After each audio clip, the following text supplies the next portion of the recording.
I'm not a lawyer, but let's talk about the verdict in the Alicia Andrews trial because I have a question. So if you're unaware, a Florida jury found 22-year-old Alicia Andrews guilty of manslaughter in connection to the 2024 death of rapper Julio Fulio. Now remember, Alicia was not the shooter, so for count 1, the first-degree murder charge, she was charged as a principal, meaning prosecutors believe she intentionally did something or said something that helped the murder happen. And under Florida law, you can be charged with a crime someone else committed if you help them commit it.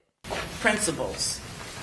If the defendant helped another person or persons commit a crime, the defendant is a principal and must be treated as if she had done all the things the other person or persons did if the state proved beyond a reasonable doubt: 1, the defendant intended the crime to occur, and 2, the defendant did some act or said something that was intended to and that did incite, cause, encourage, assist, or advise the other person or persons to actually commit the crime.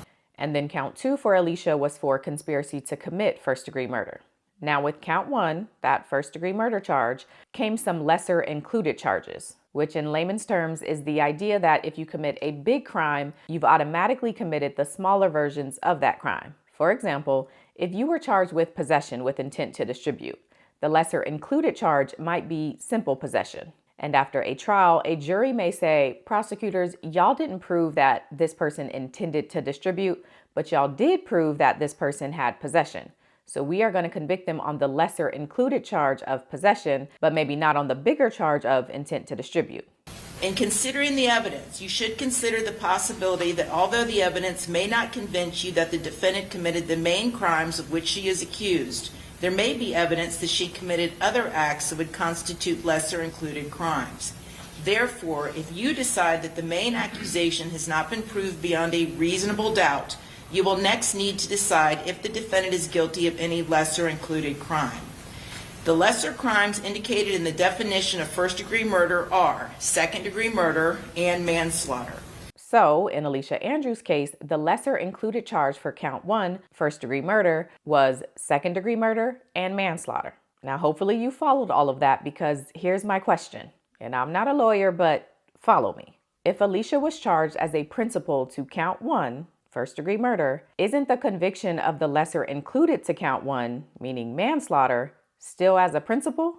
So with this conviction, did the jury basically say the crime her co-defendants committed was manslaughter, and as a principal, she acted or said something that helped manslaughter be committed?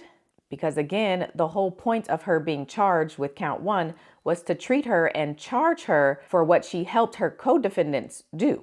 And we're going to talk about the principal instruction because she is a principal to this crime, and you treat her as if she had done everything her fellow co-defendants did. You put her in exactly the same shoes.